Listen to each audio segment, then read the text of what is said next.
Perfect. So whilst we kick off today's session, we're going to be talking about a number of things and then touching upon how our software can also support collaboration.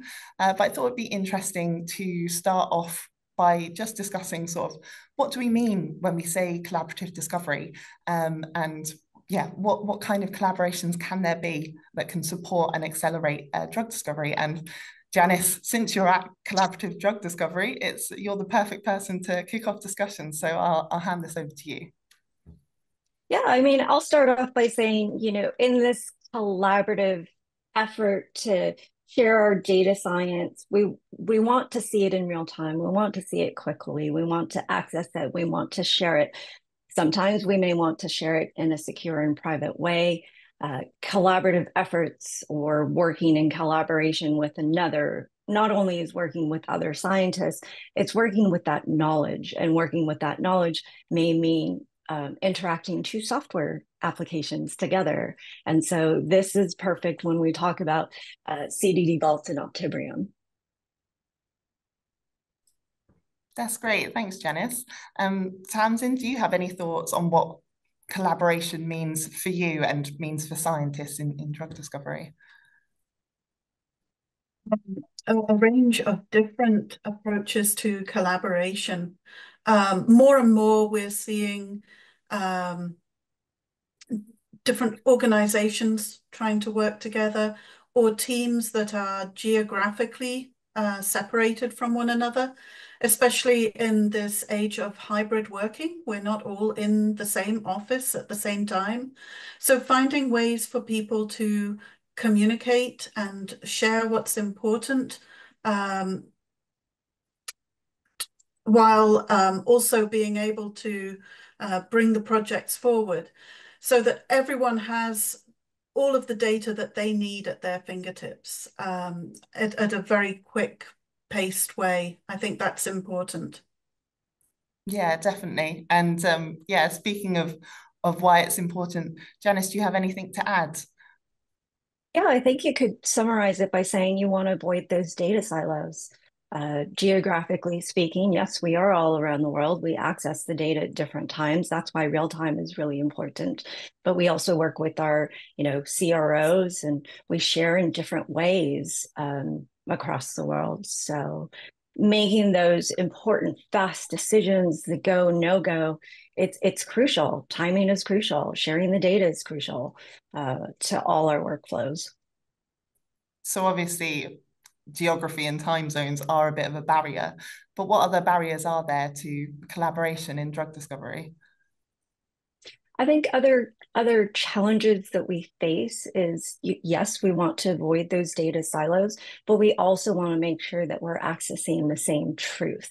So having that central repository, having a place to deposit that data, and then depositing that data, it's also a matter of searching that data and getting that data back out in a meaningful way. And to one scientist, it may mean one way, while to another scientist, it's a different way, a different method to apply their knowledge. Yeah, definitely. And we all have very different communication systems sometimes. So yeah, making sure that everyone is on the same page is really important. Tamsin, do you have any other thoughts on barriers to collaboration? I do. I think there are cultural barriers to collaboration. Some scientists are quite nervous about sharing their data. So finding ways in which the data can be shared, but everyone is getting the credit for their contributions is very important. Yeah, definitely. So those are some of the barriers, but how can we support better collaboration? Tamsin, do you have any thoughts? By collaborating and sharing data, we can avoid duplication of effort. And so that can support bringing the projects forward. What about you, Janice? Yeah, certainly avoiding that duplication of effort. You want to make this more efficient. You want to kind of close the gaps on the things that you're doing. So not only the redundancy and eliminating that, but closing the gaps and filling in those holes to kind of fill in the whole story. In terms of sharing that data, it would be great if we could all share that data openly. You know, we're in science, and in science, we have this virtuous view of being open to share that data, but also we want to get credit for that data as we move forward. So I think, you know, going back to the challenges, those are the challenges and the barriers to this. I think our platforms and CDD Vault, I can speak to CDD Vault, makes it so that you can have it both ways. You do have a public data set that you can access. You can share your data and take agency in the way that you share the data with CDD Vault as a scientific platform to now tie your assets that you are registering to the story that you're making around them. And the story that you're making around them are the experiments that you put them through. And we seamlessly, you know, create this platform so that you can tie all that data together, put it in a central repository, and then further downstream, work with that data to share it, to report on it, et cetera. Yeah, that's a great point, Janice. I think that, you know, sometimes it's not necessary to be sharing all of the data all of the time, right? And so allowing scientists to choose what they're working on, and then I'm ready to share this with my project team, is very important. I think another barrier that we might consider, though, is data standardization. Different disciplines within a project might be working with data from different sources and bringing it all together into a single source of truth so that everybody can see the latest updates does require an effort of standardization. An effort of standardization and making and having a system that's intuitive to work with. And I think we pride ourselves on having that intuitive system that scientists can work with to share their data. That is a great point, Tamsin. Yes, intuitive is important for any software application. If scientists are going to use it, they don't want to spend a lot of time learning new software. They want to be able to pick it up and get what they need quickly so that they can get back to the lab and do what they're trained to do, right? Great. And as a yeah, go ahead. Oh, I was going to say, you know, that resonates with me because, you know, as a biologist by training, my chemists wanted they wanted the data yesterday. They wanted the data in as soon as possible. Yeah, and you know, trying to make software intuitive, that's a real focus for us here at Optibrium as well. I think another barrier that perhaps we've overcome together in our partnership is different software applications being able to talk to each other so that you've got very easy access to all the data that you need to make the decisions for your project. Right. So we one example that we're going to show today is how we've linked Stardrop with CDD Vault so that you can query the data that's in CDD Vault and then carry out that more advanced analysis of the data and visualization of it and design in Stardrop. Yeah. And that's perfect. And so with CDD, we do have a RESTful API, and talking with both systems is seamless. That's really great. And I know we've spoken a little bit about sort of supporting collaboration. I know that CDD was involved in has been involved in lots of collaborative projects, but one in particular that kind of has stood out recently is the COVID Moonshot project. Could you tell us a little bit more about that, Janice? And with the COVID Moonshot program, what we did was, you know, the repurposing of drugs. With the repurposing of drugs, what we allowed, we offered the platform so that scientists could go in deposit their information in real time, have scientists collaborate with one another to look at that data, to help them repurpose the drugs. The whole purpose was to, here is a central repository. Let's go into the system. Let's apply the knowledge that we know. Let's add to the knowledge that is already there to make the processes more efficient, to find a therapeutic, to treat COVID during that time, to eliminate all those barriers and challenges that we just discussed, that we just talked about, having those scientists share in an open community and to tie that in, with the repurposing of drugs. Here's a place where those drugs go. Here's the data that is tied to those drugs, to those assets. Yeah, it's a really great and important example of collaboration accelerating discovery on something which we've all lived through as a very tough time. It's great to see collaboration in action really supporting drug discovery. And yeah, I think with that, it would make sense for us to dive a little bit deeper into how CDD does support drug discovery. If Janice, there's more you'd like to add on that. No, I think we can jump right in. All right, so, a brief slide overview of what CDD Vault does. Here, we are a single source of truth. This is your central repository to input your information. So what we'd like to do is discuss about what this platform is. It is an integrated informatics solution. And we offer core functionality around registration of your assets. We have historically centralized this information around the small molecule. We have opened this up to macromolecules, biologics, and you'll see more of that coming through. But here, as a registration system, we're here to securely track your assets. To eliminate those redundancies, we want to make sure that we are uniquely tracking them so that you can then manage and analyze the experimental data that's created or generated around those assets that you do register, so your IP.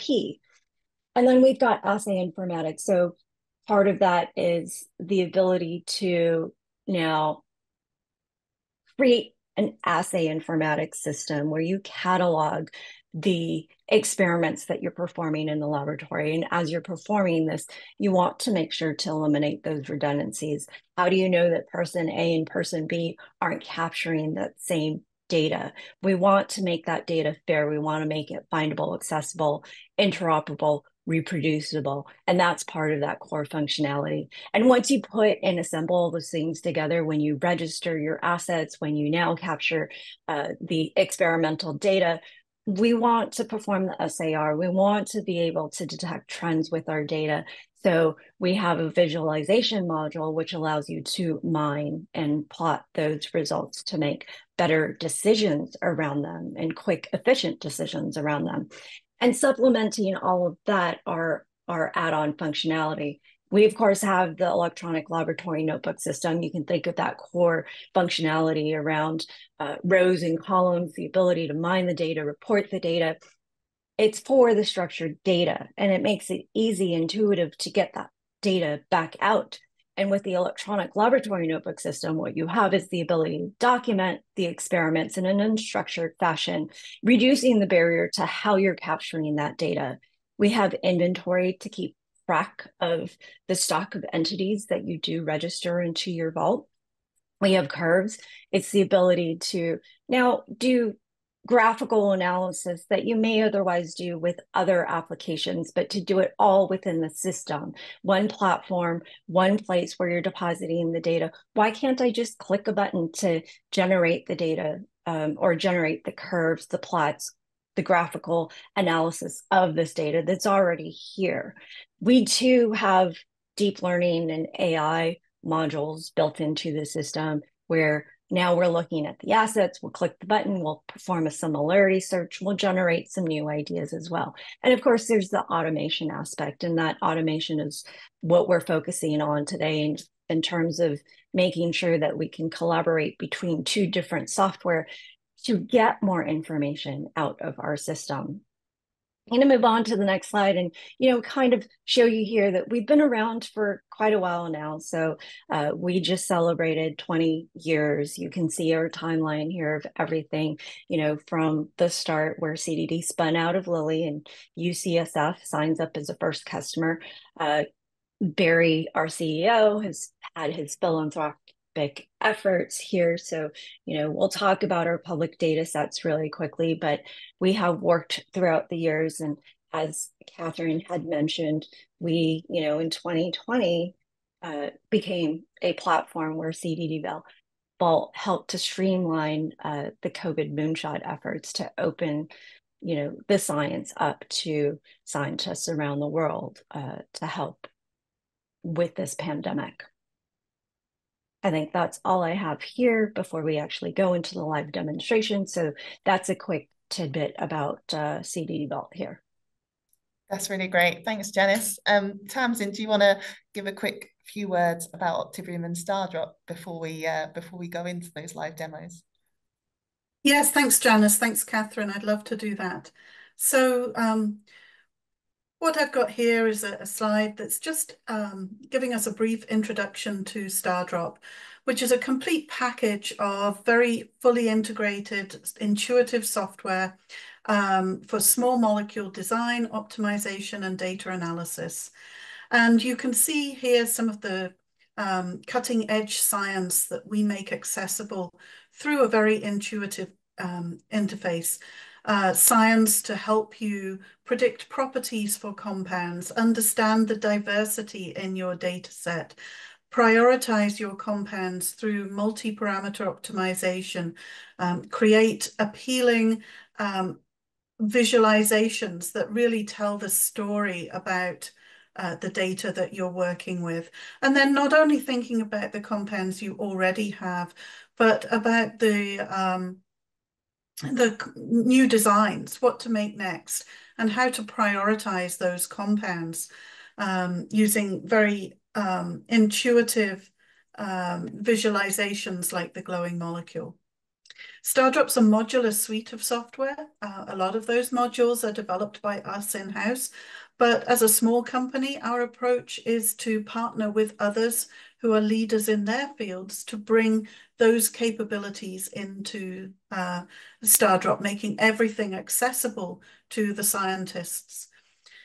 We also have a very flexible approach to integration and customization. So one example of this is the way that we can connect to CDD Vault, allowing users to run those saved searches in CDD Vault, bring that data right into Stardrop.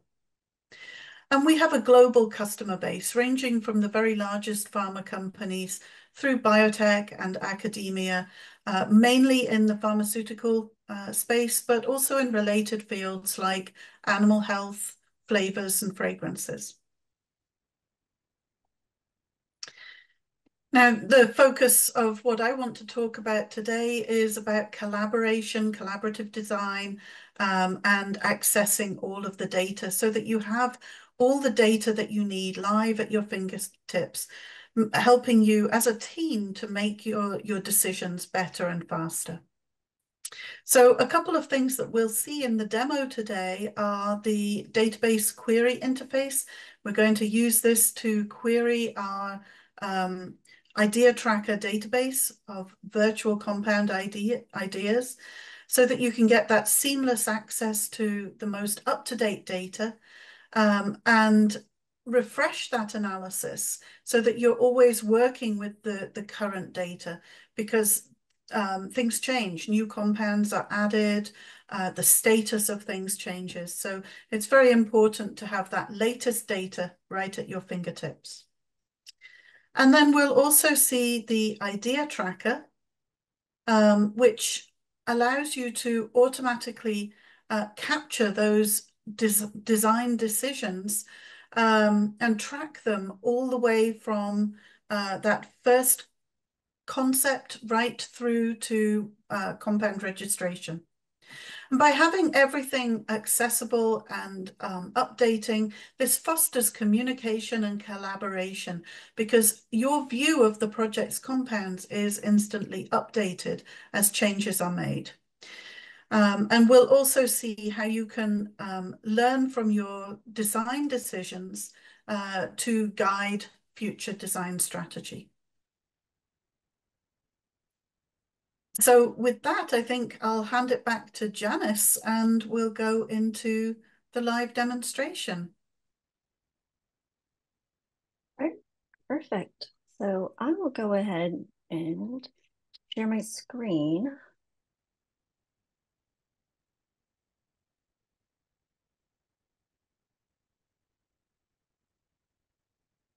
All right. So you can come to collaborativedrug.com here. I'm on our automation page just kind of to give you the schematic overview of how you might, now deposit data within CDD Vault. We do have our own data parsers to work with the data that comes directly from the raw data that comes off of your plate readers or from your machines. And then you might utilize other tools to now connect with the system, such as Optibrium here, and using that system. Here, I'm actually working in the vault that Tamsin will be showing you, and we do work with this concept of projects. Projects are going to be a way of not only organizing your data, but also to control who has access to that data. So as you work with your CRO, for instance, or want to share now, this being your central repository of that data deposit, we may only want to share a subset of that data. We only want our CROs working with some of the data, depositing that data, having certain roles in terms of working with that data. So to deposit the data in read-only fashion and not work with other parts of the data. So that we'll be working with subsets of that data. I do want to point out here that we also have our public data set. So I spoke about or mentioned the COVID Moonshot program. We had our COVID public data sets available here. One of our newest data sets that was just deposited was the MQL fast delivery building blocks. You can come into the system, explore CDD Vault, and work with these public data sets. But I'll quickly give you an overview of the system. Once we've deposited information into the system, so this is our user interface, you should be able to search the data within the system. Once you search for that data, we might want to re-execute those queries over and over again as new data does get deposited into the system. We want to be able to see that data and add that new data. And it is based around the search criteria that's input here, because that is what gets saved as a saved search. And Tamsin will be applying one of those. You have your molecules, you have your protocols, and to kind of, speak to that system. Now I've queried data out from the system, and this is typically the way that users look at the data in the system. Once they've customized the report, maybe they have saved the search to re-execute these queries. We've deposited information. We want to look at those things that we have registered in the vault, be it a small molecule. We do auto-calculate some chemical properties of those things that we register. We have a system where we have built out the infrastructure so that you can go into the system, work with that system, accompany our system generated fields to now create your own user-defined fields to best capture attributes about those things that you register. And as you move to the right, what you are looking at is the assay data for that system or for those things that you do register. It doesn't just have to be the small molecule. In fact, like I said, we've dived into registering macromolecules, and so we can keep track of our biologics as well. We do have an electronic laboratory notebook system. So going back to this, you can see breadcrumbs to electronic laboratory notebook entries. So this is a place where we record data. We might record our ideas. In recording our ideas, we might want to also have our chemists synthesize compounds. We're going to keep track of those chemical syntheses. We have structural biologists in the system. You can work with PDB files in a special way within our system. You can take data that now we're going to register or upload into our vaults around those things that we register, and you can seamlessly port that data starting from an electronic laboratory notebook entry. We do have our visualization tool. With our visualization tool, you have data that's deposited into the system. Once that data is deposited into the system and you have numerical data from your experiments, you have numerical data from those chemical properties that are stored, you can launch it into visualization.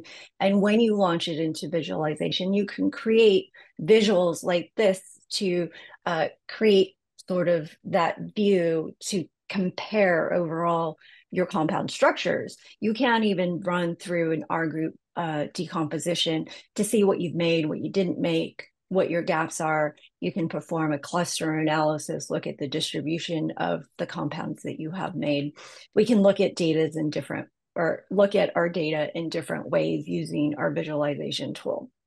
And then lastly, I just wanted to bring up inventory. So yes, we have a system where you create your user-defined fields working with your infrastructure or our infrastructure here to deposit your data.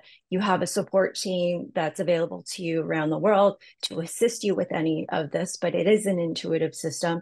And again, with this intuitive system, now that we're registering those assets, let's keep track of where they are. Let's know, that we have these things, we want to see what we have on hand so that we can put them into assays and keep track of it. And that's briefly what I wanted to share about CDD Vaults in this live demonstration. I'll go ahead and stop my share and turn it over to you, Tamsin. Well, thanks very much, Janice. Let me see if I can share my screen. And so I should be sharing right back in CDD Vault because I wanted to pick up, as Janice said, in CDD Vault, you can save your searches. And I like to think of this as all the parameters that you would use to query the data. And then every time you run this search, you're going to get the latest data. Of course, you could run that in CDD Vault. But we've also connected CDD Vault with Stardrop so that you can run that directly from Stardrop.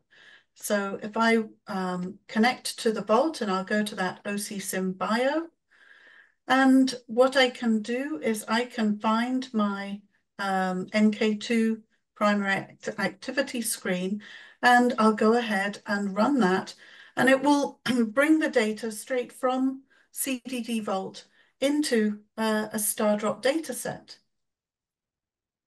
so that I can do some of that additional analysis work with it. So I've actually got some data sets where I've done that work in the interests of time here. I've created several different plots and visualizations where we can look at the distribution of, say, the activity, and everything in Stardrop is interlinked. So if I select something in one plot, it will be highlighted in the others. Here I can see this is where my most active compounds are in chemistry space. So a chemistry space is looking at the distribution of compounds, and compounds that are similar to one another, they will be very close together in chemistry space. Those that are more different will be further away. This one was constructed based on structural similarity, but we can also use similarity in properties. We can also use predictive models in Stardrop to look at some of the key properties that we want to keep an eye on, particularly some of these ADME properties that are important to consider throughout a project.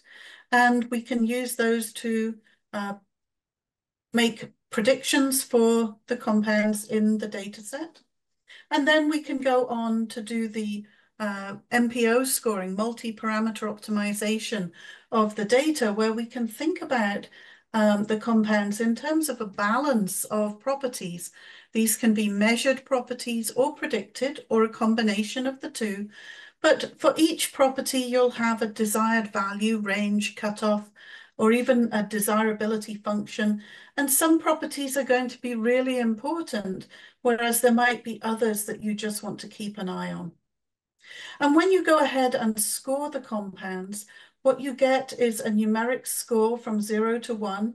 It's a compound's probability of success, as well as this histogram that shows you how well each compound is doing at meeting each of these individual properties. Compound, it's the most active in my data set, but it has a very low score. And I can see that that's because it's got problems with solubility and human intestinal absorption. It might be great in vitro, but perhaps isn't suited to be an orally bioavailable candidate. If we sort this descending, now we can see that the compounds that are highest scoring in this project tend to come from this phenylpiperazine series. They're not the most active in the data set, but they do have this great balance of properties. So we could take those forwards and start to look at some of the SAR analysis. Here I've got an example of an activity cliff detection where we're able to very quickly find a pair of compounds that are very similar to one another structurally, but there's a big difference in activity for these compounds, as indicated by the red arrow here. But other properties are causing this more active compound to have a lower score, in particular, the lipophilicity and the risk of cardiotoxicity for the compound. So we can use Stardrop's glowing molecule to help us to design compounds with an improved balance of properties. A red area is a part of the molecule contributing to raising a property or score, whilst a blue area is lowering it. So this is a classic Hurg pharmacophore.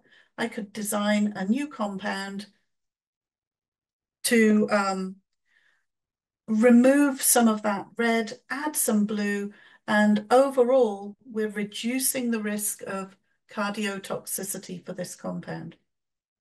So this might be one that we decide that we'd like to go ahead and make. We can add that to the data set, and you can see that it gets added right here into that phenylpiperazine data set.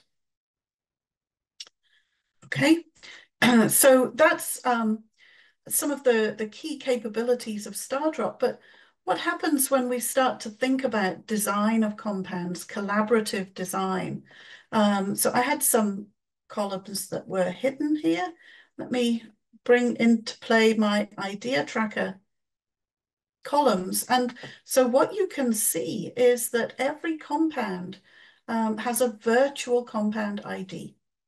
Idea tracker is our module for tracking those ideas from original concept all the way through to registration. And so this new idea has been given an idea tracker ID. It's also been given some other parts of this birth certificate. So you can see that it was designed today using the designer in Stardrop. It was created by me, and currently it's a brand new compound.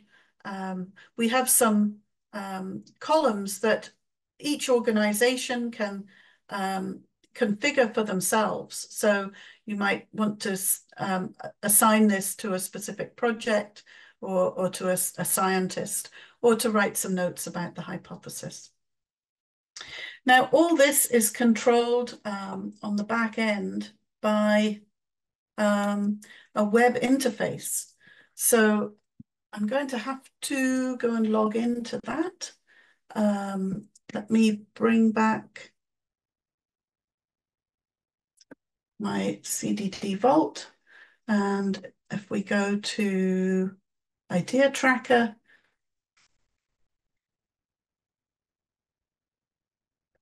this is the sort of administrative web interface at the back end that allows some control over the user settings, but I wanted to show you those fields that each organization can configure for themselves. So we've got 4 fields in our Optibrium Vault, and you can set different options or have these as a free text field. Okay. So what we can do is, oh, I should also say that there's an option for the idea tracker to connect to your registry database as well. And so that would be another way that Stardrop and CDD Vault can connect, so that when a compound is added into Stardrop, Idea Tracker will go and look to say, is this a new idea or has it been seen before? Let me show you how that works in Stardrop. So what I'm going to do is I'm going to open, let me see, I've got a set of 3 compounds here, just as smile strings in an Excel spreadsheet. So I'm going to create a new data set from my clipboard. Here are my 3 compounds. I'll click next and finish. And so they've been brought into Stardrop, and Stardrop connects to the idea tracker and goes off and takes a look at them. So this compound that's in row 1, there's its virtual ID, number 110. It's actually already registered. So it went to my registration database and said, you know, I know about this compound. This has been made and synthesized. And here's its registration ID. Compound number 2 in this data set, it's also been seen before. It has an idea tracker ID, but it was designed by my colleague Daniel, but it hasn't yet been registered. So there's no registration ID. And compound 3, this compound is brand new. So you can see that the source of it was the smile string in that file, and I created it today. So you can see the status of the compound and get that immediate information about them. Now, we can also query the idea tracker. So instead of bringing compounds in or adding them to a data set, I'm going to query the idea tracker. And the sorts of queries that you might want to run are, oh, show me all of my idea compounds. I want to see the status of them. Or show me all of the ideas for my project. This is the sort of query I've got set here, where we want to look at all the compounds in the 5-HT1A project that can either contain this substructure or were created by a scientist called Neil. And so we can easily build up these queries. What's here restricts the rows. Over on the left-hand side, this allows us to select the columns that we would like to bring into Stardrop. And here you can have those saved queries, either personal or project level queries. So another way of collaborating. If I just run this, this will search the idea tracker database, and it's brought in this new set of 30 compounds into Stardrop. I can see I've got a range of different compounds, some registered, some not, made by different creators, and containing that substructure that we were looking at.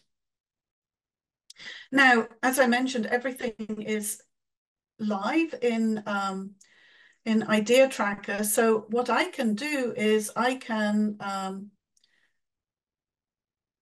edit one of these compounds. I might say that this one is now going to be registered, and click OK. And I'm going to assign that to Hidemi here. And these changes that I've made will automatically be made available to any of my colleagues. And any changes that they make will automatically come through to me. So if I were to refresh my idea tracker, what I should see, yep, this compound here in row 6 changed its status to be in synthesis and assigned to Axel. And somebody made this note to please synthesize it as soon as possible. So this means that everybody can have that most up-to-date view of the data, helping to support decision-making. The final thing I wanted to show you is this parent ID column. And so when we design a compound, if I go back to my original data set, when I designed this compound, it got a parent ID.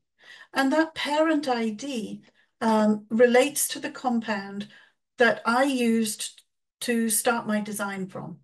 So this will work with designs coming from a variety of different sources. I'm using the designer today, but there are other ways in Stardrop to generate compound IDs, especially in our Nova and Inspira modules.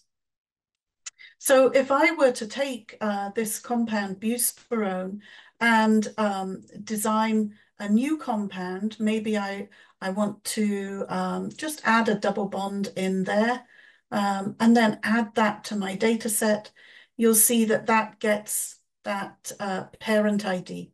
It came from buspirone. That's what triggered my idea. And we can go over into card view, and we can organize the compounds by that idea tracker parent. And so now you can start to see where the different ideas came from, which were the key compounds in your design platform, right? So this compound is pretty key. It's had 1, 2, 3, 4, 5 ideas. This one didn't go anywhere, nor did that one, or at least not yet, right? Also this one, it seems to be, you know, no ideas have been triggered from that. Why? Has it been synthesized yet? Is it stuck? Was it rejected for another reason? So, you know, which were the most productive compounds? This pathway here looks pretty productive for this project. So, you know, just to summarize, what I've shown here is a range of different ways that we can support collaboration. Collaborative design is a real focus for us at Optibrium, and there's going to be more ways that we want to support that design coming out and available in the future. But so far, you know, we're very excited about our idea tracker. And with that, I'm going to hand it back to Catherine, I think. Thanks so much, Tamsin. I will just share my screen again. So we've had a live demonstration from both sides now. So just to summarize a couple of things that were touched on, obviously we had a bit of an introductory chat about collaboration and how important it is, great examples of collaboration coming with the COVID Moonshot project, and the importance of collaboration in particular in relation to data silos as a big barrier, overcoming data silos through use of integrated software, and how integrated software can also enhance our user experience. So thanks so much, both of you, for all of your contributions so far. It's now time for our Q&A session. So just a reminder, we've got that Q&A button at the bottom that anyone can click on at any time.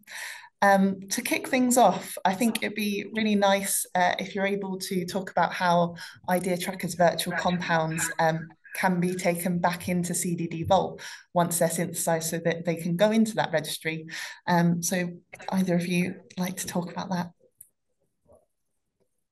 Well, I'll start by saying at the moment, we don't have an automated way of writing things back into CDD Vault.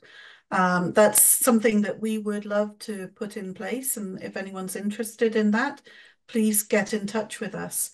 But I think Janice can probably talk a little bit then about how the registration would work on their side.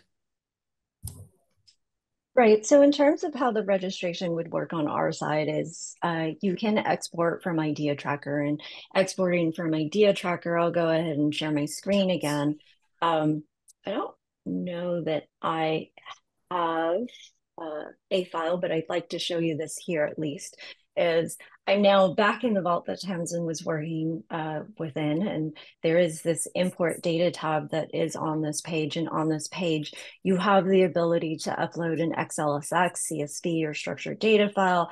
If you have accompanying files to go along with those uploads, you can upload a zip file. All throughout our system, we do have tooltips. You can click on those question marks, find out more information.